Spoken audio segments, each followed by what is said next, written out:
All right, welcome back. Welcome to High Def Unit Vision. All right, hopefully, and we're going to give this a whirl and check it here in a little bit. And if everything looks good, we're going to keep going with it. So last time I was out here in the garage, we got all our pieces glued up. Next step here, I think, is to try and clean up some of the glue. So I'm gonna start out by tackling that with my cabinet scraper here, see if I can knock down some of that, and then if that doesn't work, we'll move on to more aggressive methods. So.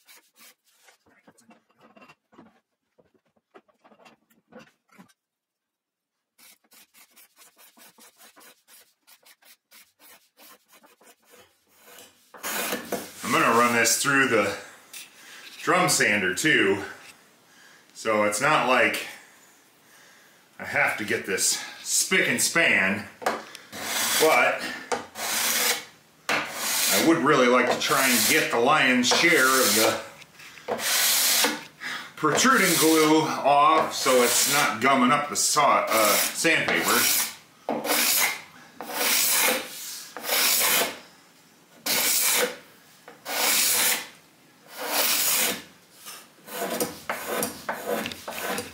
Actually a little bit of a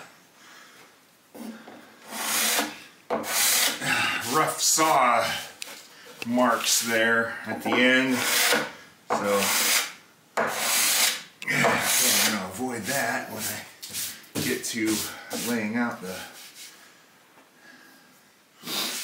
body.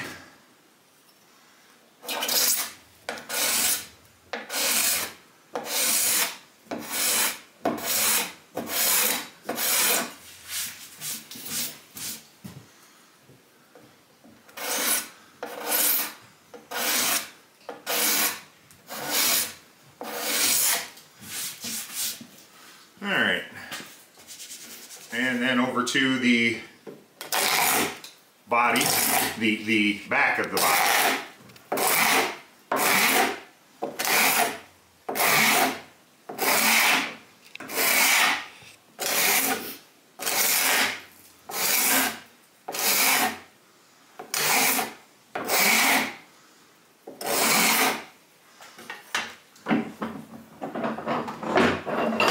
Like I said, I'm going to be drum sanding this here.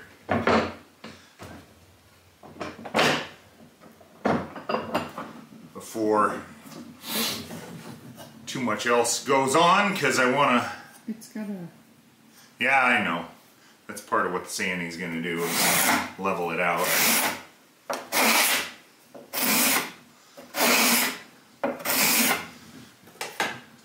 Wasn't the optimum option for the back to do this. I would have probably gotten off better with a single piece of mahogany, but you do with what you have available at the moment, and I got a lot of this and I don't have a lot of one-piece mahogany blanks, so here we are.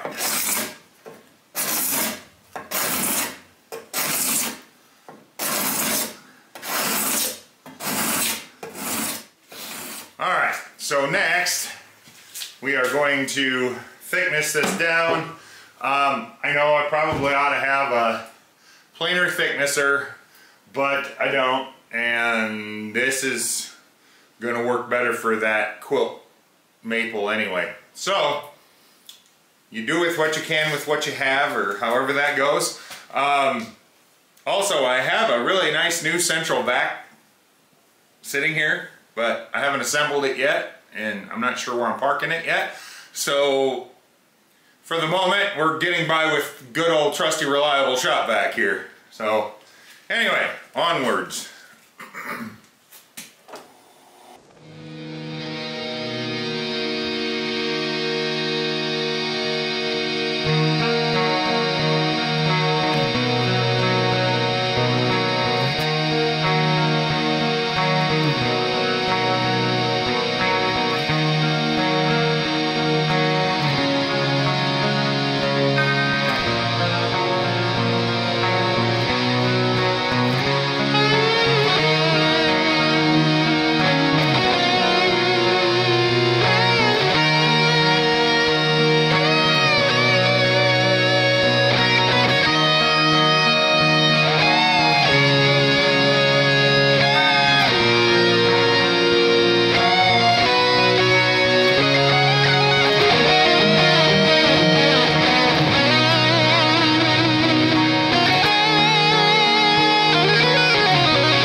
Alright, so,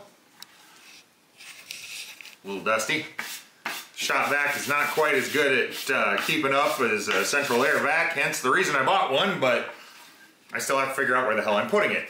I don't know, I think this side looks a lot better as the back of the body rather than this side. This one's got, I don't know, more pinholes and stuff like that. This side looks pretty uniform and clean. But I don't know. We'll figure that out here pretty soon. I gotta clean out the filter in the vacuum a minute, so give me a second here. Well, there's 21 minutes. Alright. Well, now moving on to thicknessing the top.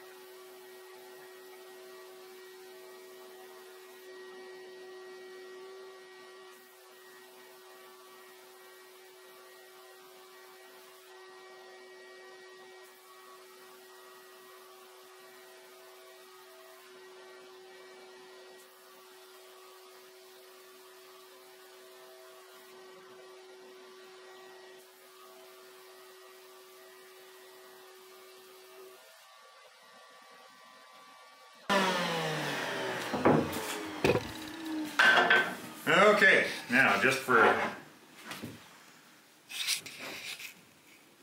shits and giggles, although we will not be giggling and we will not be shitting. But anyway, let's see here. Yeah, it's a little bit thick, but that's all right, because we are still going to have to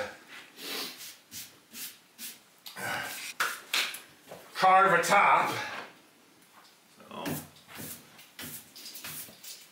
So I think the next thing I'm going to go for here, it's something I've seen some other builders do and things like that, and I kind of like it. I need something, piece of paper that would be that big, or a little bit bigger than that. You have tissue paper downstairs. Yeah. Parchment paper. I don't think that's going to be quite wide enough. Where did I put my wax paper? It's behind you. Other side, behind you. On the table.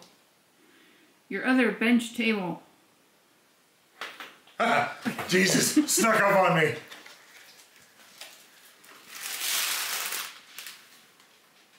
Not quite.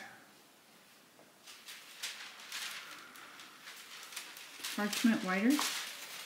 I don't think so. Aluminum foil would be. I don't know if I want to use that. I guess I could. Anyway, what I'm talking about here, what I've seen done before, anyway, is they trace out the body hole, you know, like this, traced out on a piece of paper, and then you set it on the top and get an idea for where's the best spot to put the body. You know, rather than throwing this on there, you can't really see what's underneath. Whew. That might work. It's going to be really close, but that might work. Okay.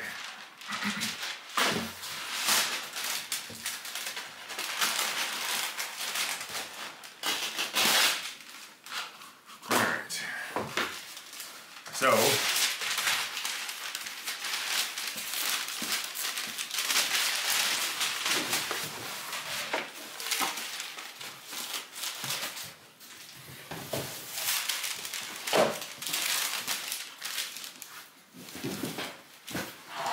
lefties. There we go. I mean, I'm a lefty, but I don't play guitar lefty. I'm not building a lefty guitar, so. Alright, let's, I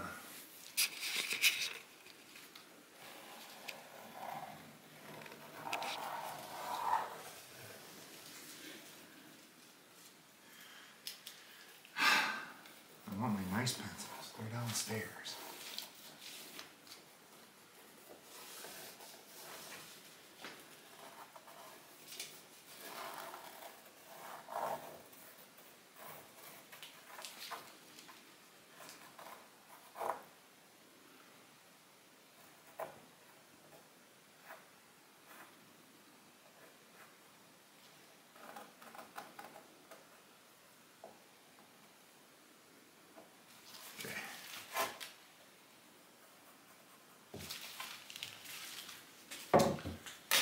I need a scissors.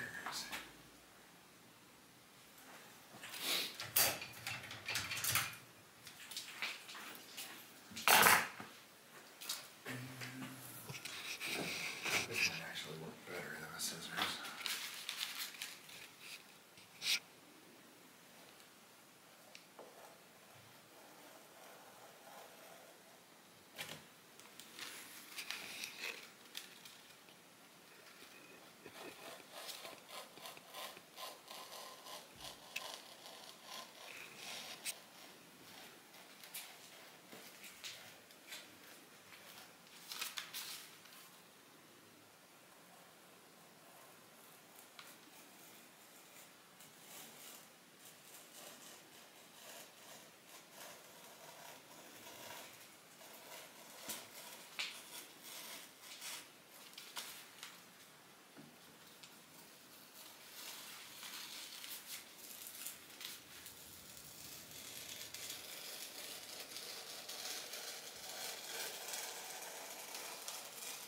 So why are you doing that? If I cut this out, then I have a Les Paul shaped hole that I can then set this over top of that piece of maple, and I can get an idea of where the best quilt pattern is, which piece I like the best.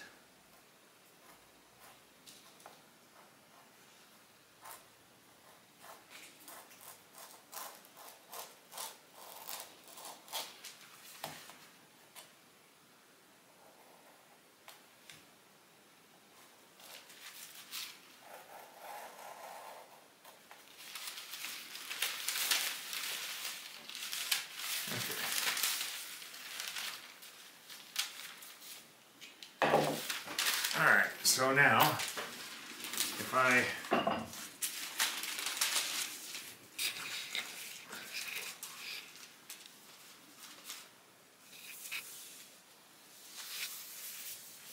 lay this on here, kind of want to make sure I maintain my center line here, but what's got the spot with the prettiest figure for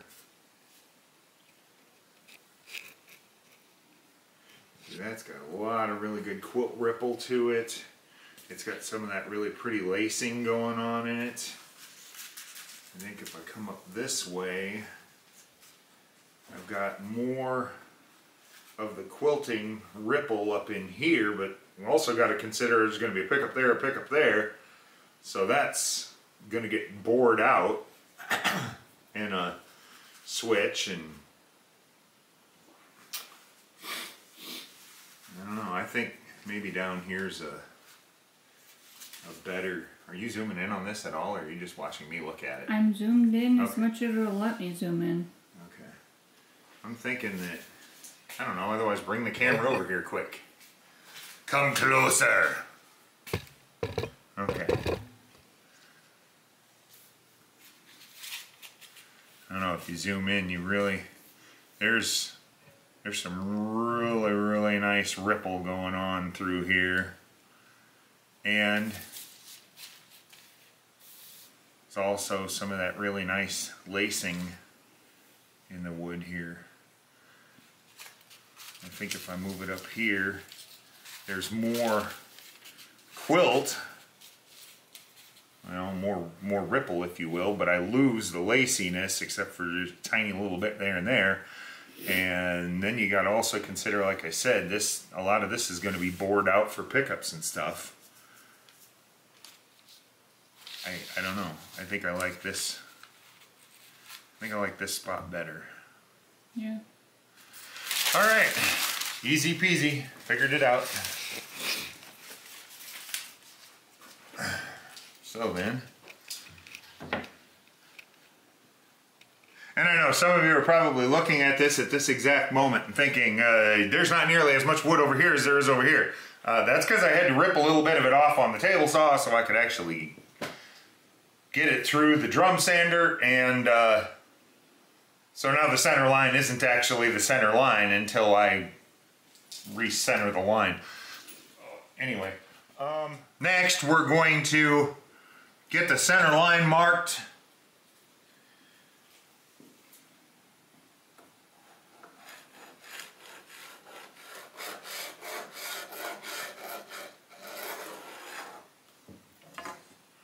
All right.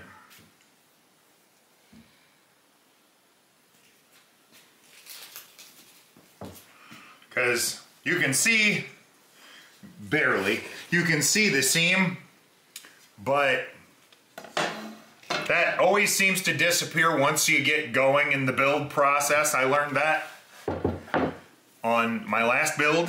All of a sudden it was getting to a point of, where the heck am I? You know, all of a sudden I started losing my center line. So, and let's do that here too. So we got 14 3/4. So that's 7 3/8.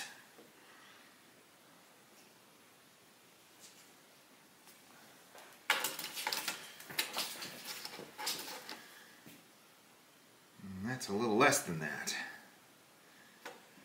That's 14 5/8, which would be 7 and 5/16.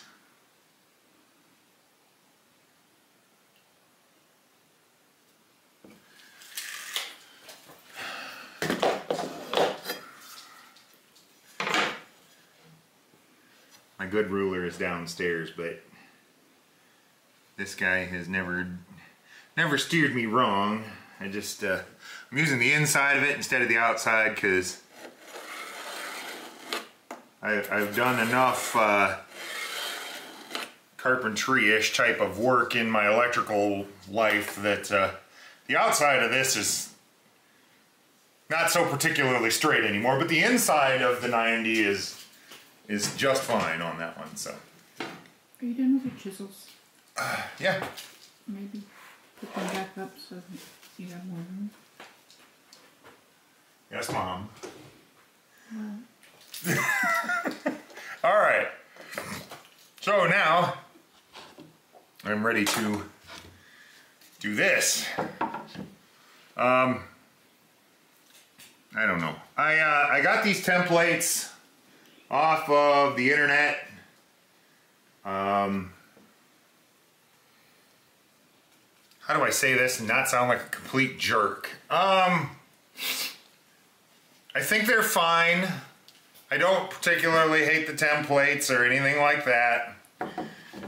I did not have a really great experience with the person that I bought them from. So I'm not going to give them an endorsement or anything like that. Be like, oh hey, go buy from this guy, because it was not a positive experience. Let's put it that way. So, yeah. The templates are fine. There's nothing particularly wrong with them or anything like that, but I've had much better experiences with other companies, you know, Crimson and stuff like that. They always do a fantastic job.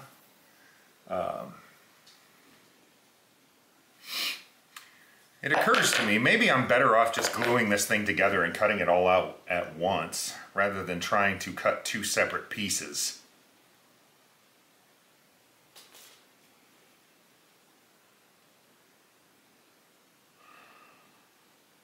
If you glue it together, we're not going to be working on any more of it till next weekend. That is true, but if I cut out two separate Les Paul shapes, if they don't perfectly line up with each other,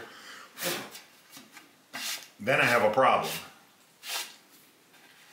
So, I'm thinking maybe I should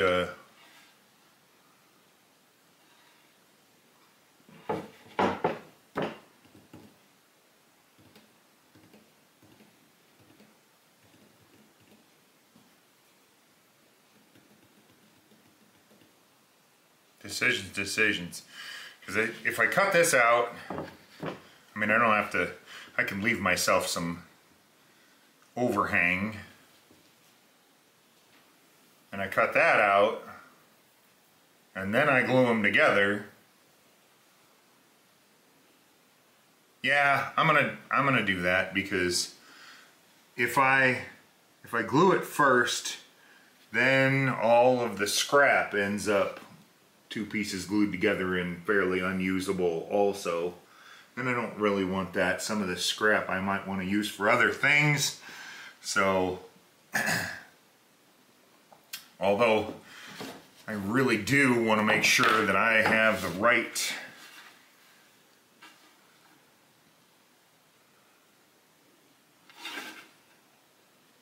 if I want this to be my back, this really needs to be the glue side, which means I need to refigure my center line again. Alright. See, these are the things, kids, that will screw you up just about every time if you're not careful. So, you gotta watch yourself. It says 3/4, 6/8, 3/8, 7 and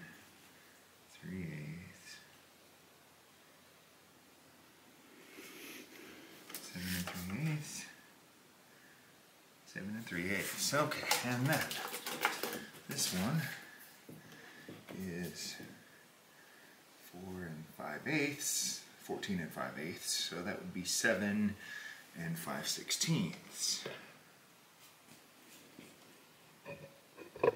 7 5/16.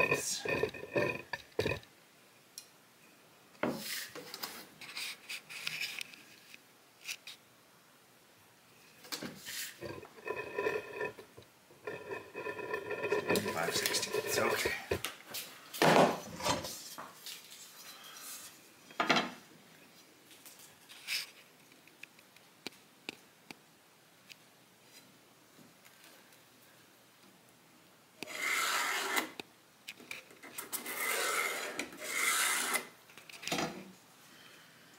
Okay, so this is my glue side.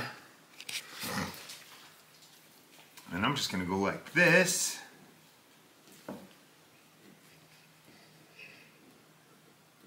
Makes my... Oh, you wrote glue on it? Yes, it makes my brain go, oh, that's the side the glue's going on.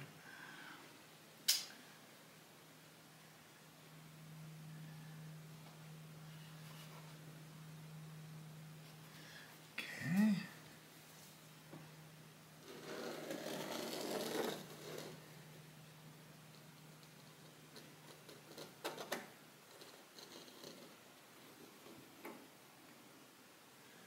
I guess I don't really need to do that, but I'm just going to do it for now. Oh.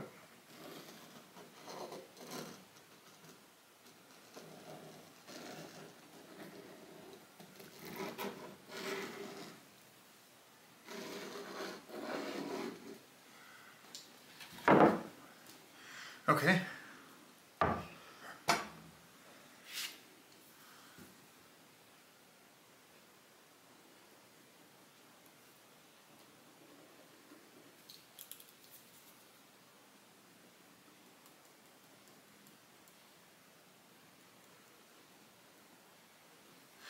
And if I cut broad, I should still be in good shape for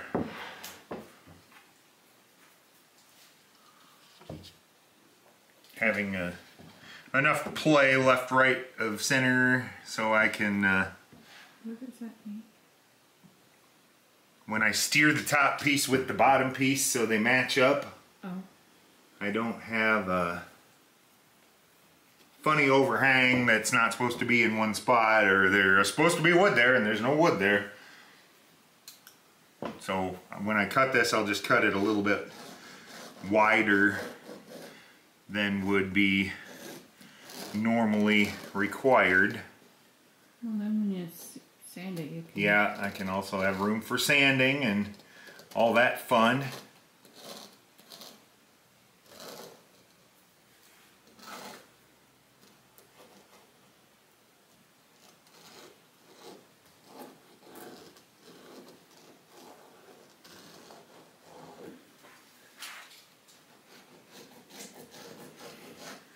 All right. Good, good.